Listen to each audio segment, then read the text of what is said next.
Hello, and welcome for the poster session at LIBER 2021.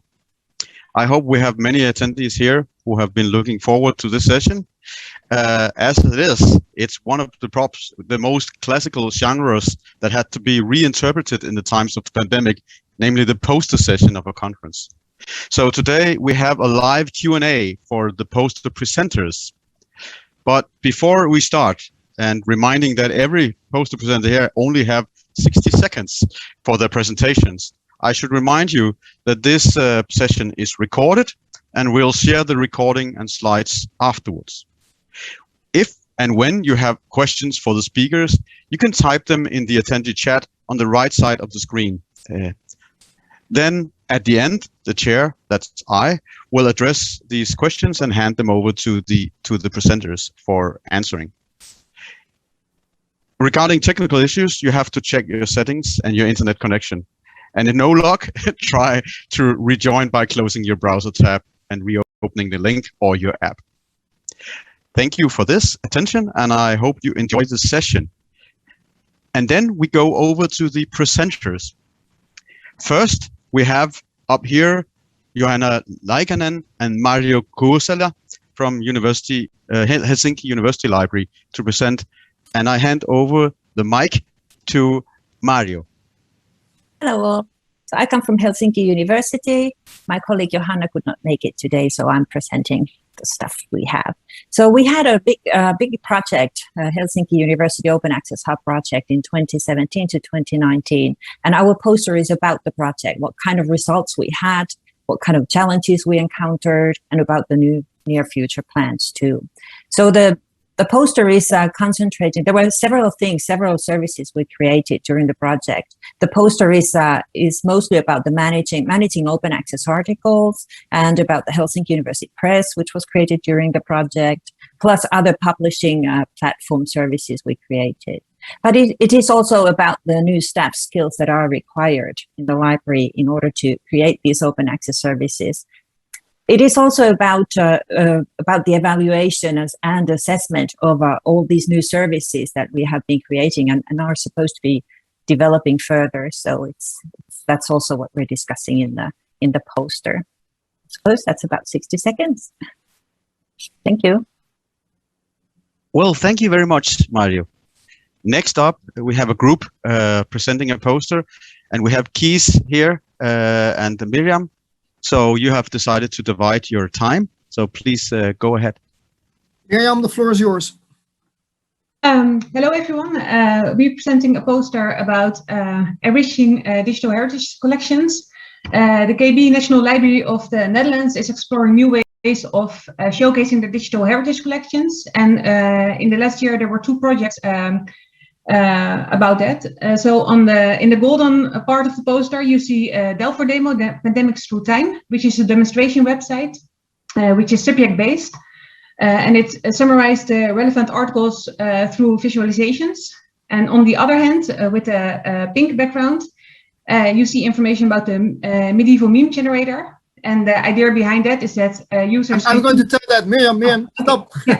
So our poster is also about the medieval meme generator, which is a side project of 3 rough librarians of KB National Library. We have a great digitized collections in our library, but these are hardly known outside of a small circle of academic experts and curators. And we wanted to present appealing items from collection to a young public so they can make internet memes with them and give them the possibility to learn more about these items in an entertaining way. So it became a big success as thousands of young people from all around the world gave an actual meaning to our centuries-old items and became smarter, more competent, and more creative. Thank you. Thank you both for that. Then next up, we have Mathilde, Eliane, and Ghislaine presenting the poster. Thank you very much. So we are all librarians coming from the EPFL library, an engineering-focused university where we provide our community, among other offers, with support in research data management and a wide training offer. You remember our poster is the yellowish-bluish one behind me, number 3. that presents a grid that we created and used to assess the perceptions of our respective teams regarding a set of pedagogical as well as data and information literacy skills.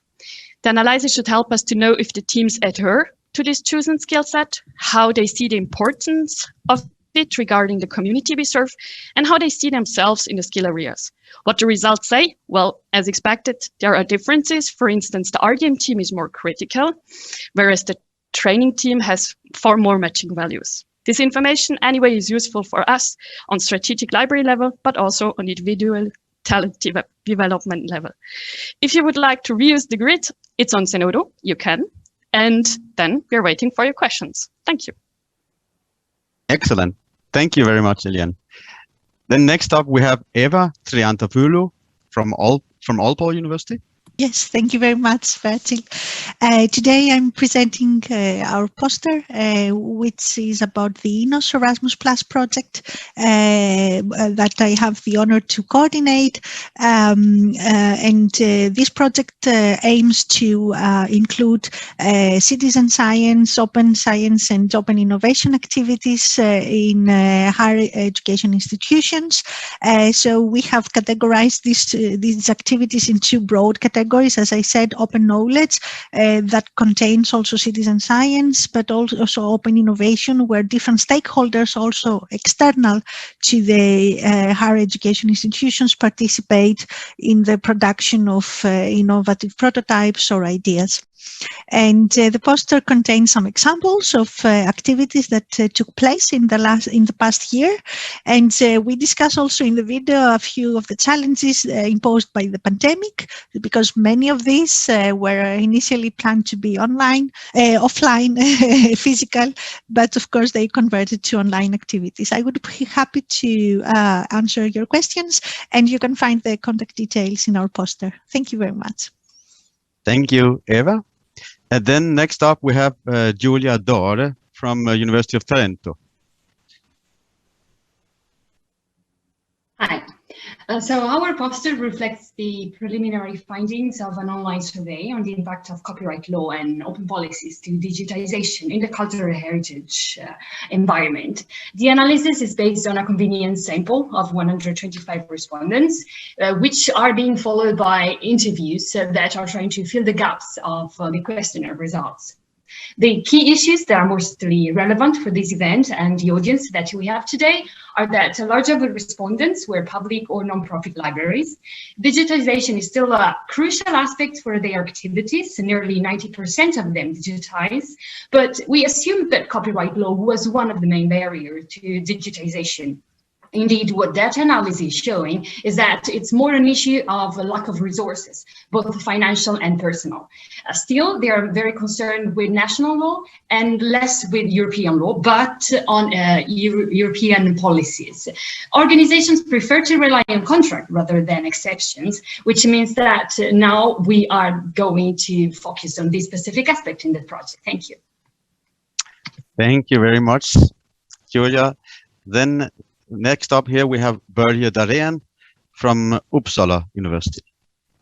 Hi, everybody. My name is Börje, and I'm presenting from Uppsala University, as you just said. On behalf of myself and my co-authors, I present today our poster titled Transformation or Consolidation, where we study the massive impact of publishing agreements on the publishing landscape.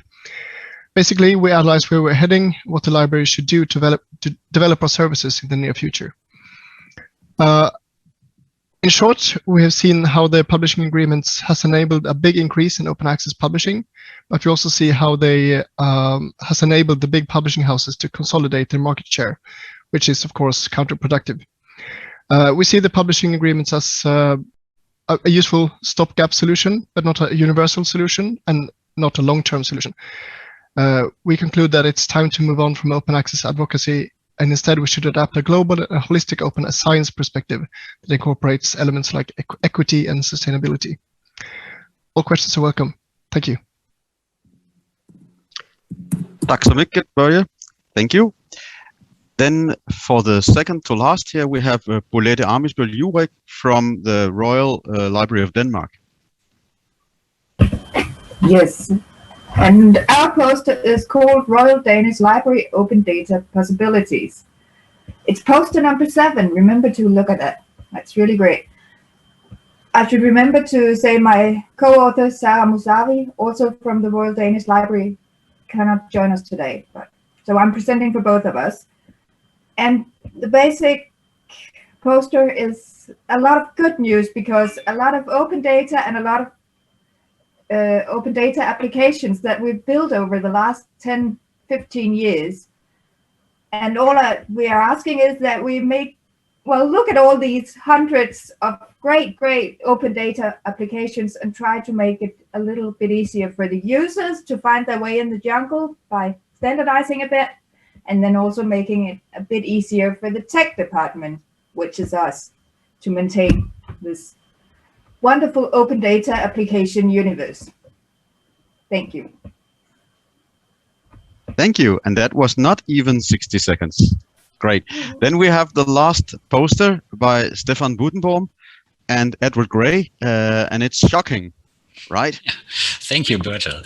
Yeah, I'm here today with Edward, presenting to you the SSH Open Marketplace, which is basically a discovery portal for any kind of research-related resources for the social sciences and humanities. It's part of the wider EOS context, so just for your orientation.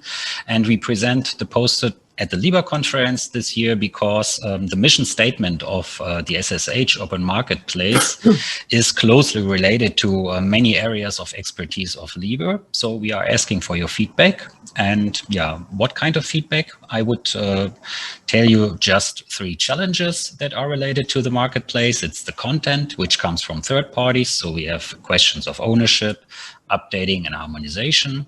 A second large challenge is related to contextualization. We want to contextualize the resources. Currently, it's modeled after the research process, but maybe you have other ideas. And the third and last and most important challenge is related to the curation of the content. And we want to involve the community in this. So we'd love to hear your feedback, criticism, and best practices. Thank you. Thank you very much, Stefan. And that, completes the list of posting presenters here. So now there have been a lot of output, very, very intense. And we have time for, hopefully, for quite a bit of questions or comments from the audience. Also, of course, the presenters are very welcome to ask questions to each other as well. So we have a question here for Dore. It says, would you be able to provide a bit more detail on the reasons for your MDPI cancellation? For instance, what assessment methods did you use? Well, it's a big question. I'll try to be brief. The agreement we had was a 10% discount. So that was, first of all, it was not very useful in this at this stage. But then we looked at all the things that had happened at MDPI recently. Shady business on the publisher level. They have a few decent journals, sure, but on the publisher level, they're not that great. And we feel that having an agreement with a publisher for publishing means that we vouch for them, for their quality. And we felt that we could not do that. Yeah, so that's basically it. I can, if you email me, I can do it in more detail, but I think we should keep us brief here.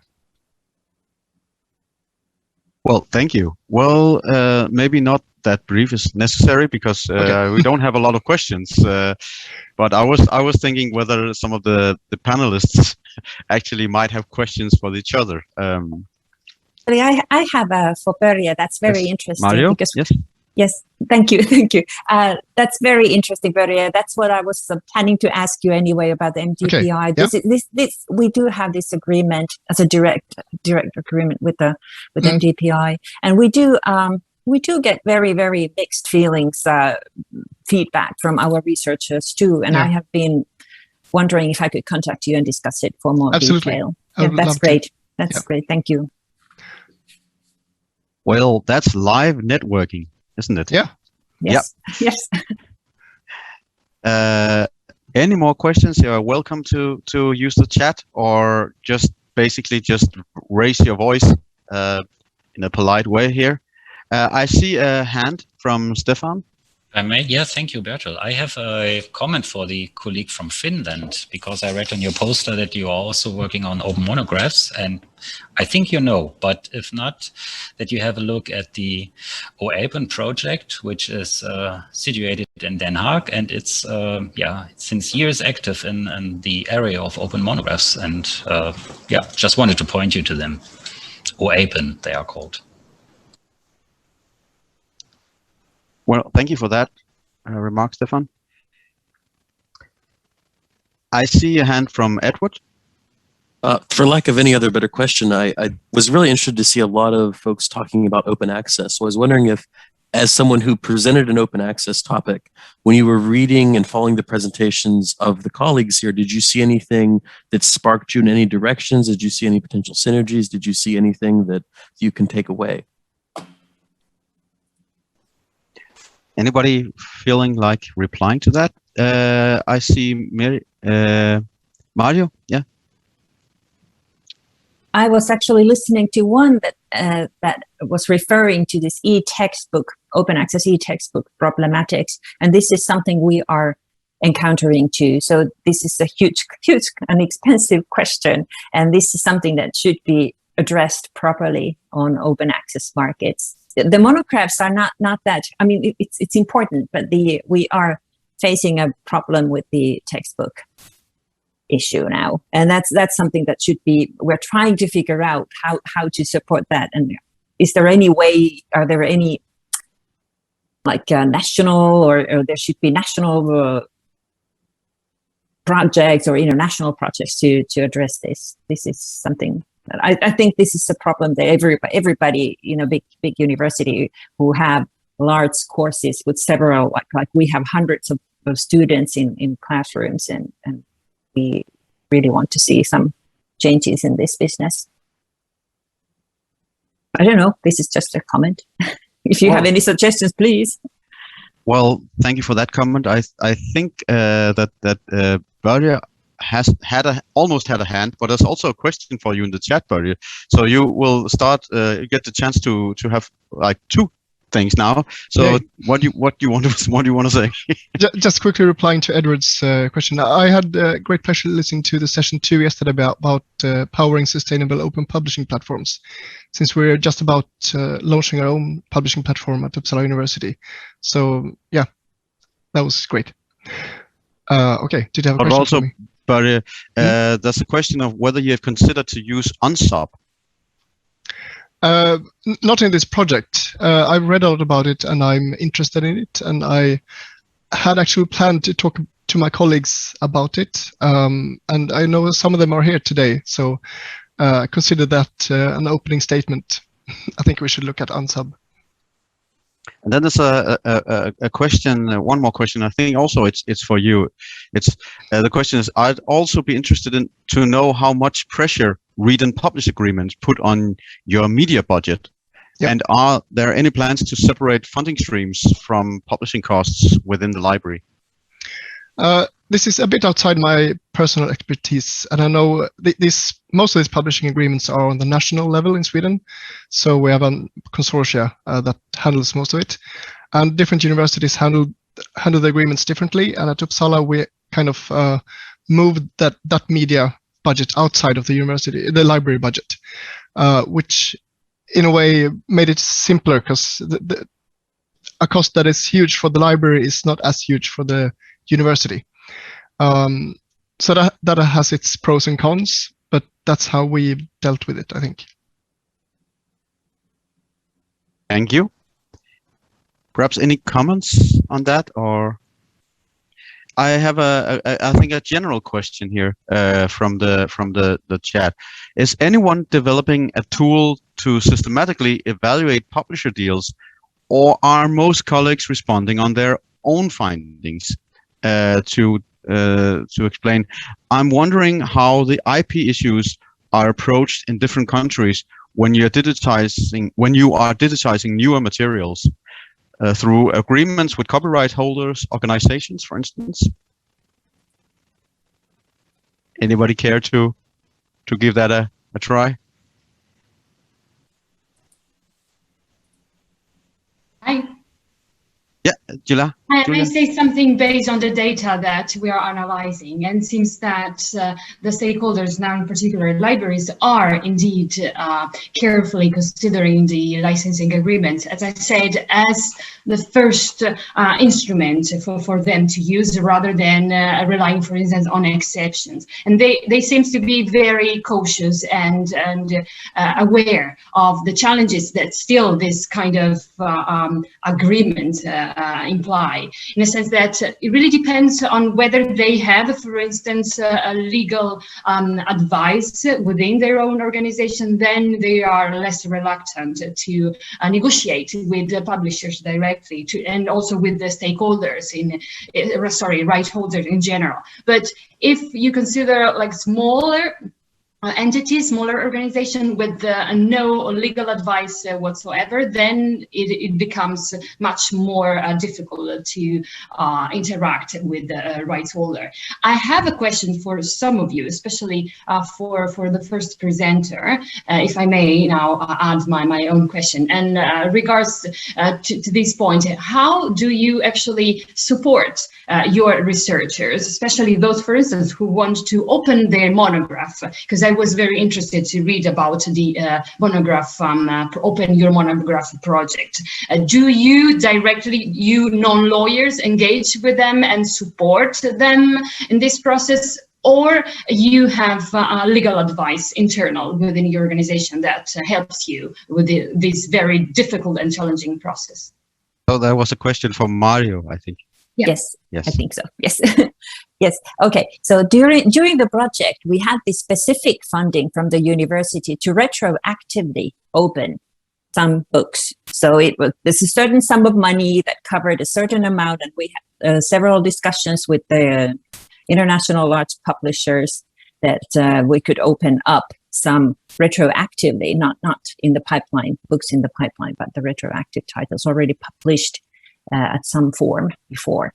And we did have the whole process was organized so that we discussed with the authors, we discussed with the publishers, and then we, in cases where we thought that either the author or we ourselves thought that we need some legal consulting, we could discuss with the university lawyer. So we did get some support from there. We would love to see more support from there too, but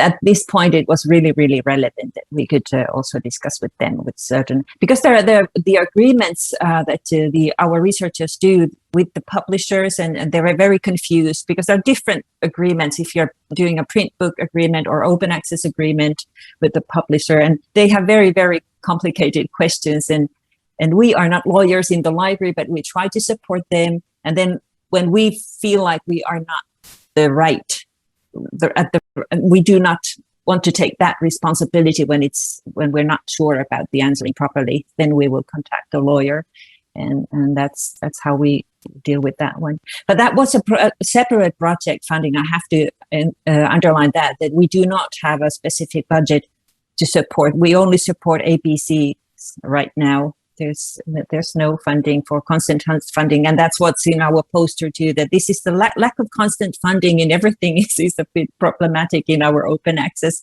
processes, that we are struggling with the consistency and being there when you're needed, and it's of course a bit challenging, but we're getting there slowly. But I hope this was an answer. No? Yes. It was definitely a very good answer. I would just comment one more thing. Sure. Following up. I think that to prevent these issues, or like to overcome this great barrier, would be helpful to work more with them to open their monograph before. So to work them when they are actually negotiating with the publisher. I know it's so difficult to do that, but they must be more aware of the fact that they could at least reserve some rights. And this is one possibility. So the addendum is going to make a difference, in my opinion, even if the contractual relationship is very unbalanced, of course. The other thing is that the law might help you if your country will enact like a secondary publishing right. So for a secondary publication, in the sense that in this case, you will not need to enter with the difficult negotiations post-publication, because the law will allow the scientific author at least to publish elsewhere. But this really depends on the national legislator at this point. So hopefully you will be lobby for that. Well, thank God for the law. I think we have just maybe time for one or two more questions. And I have one here for Eva for poster number 4. And it says, apologies, I didn't read it online. Just wondering how resource intensive that was from a library staffing perspective, staff time, skills, etc. Yes, thank you very much for the question. Some of the activities involved libraries, as our partner University of Bordeaux. They had an activity for students, and they were working with Wikipedia and edit articles and, create knowledge on that sense. And that was in collaboration with the library. But, it's an activity that was co-organized and invited students. Not all of our partners, including Aalborg University, included libraries, but we have also LIBER in the consortium. So LIBER has been organizing actually activities with different libraries from different institutions, where they also focused a lot on citizen science as an approach, and inviting both library staff and students and academics to participate and learn more about citizen science.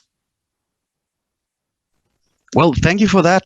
I think that we are nearing the end here, because one very important session is coming up next, namely the lunch break session.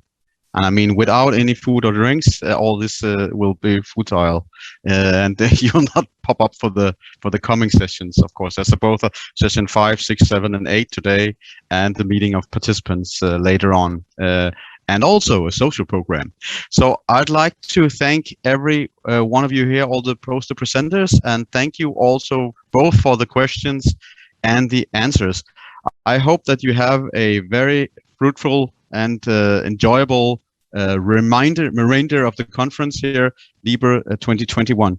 So enjoy and talk to each other during lunch. So see you, everybody. Thank you so much, Gretel. Goodbye. Thank you. Goodbye, everyone. Bye. Bye.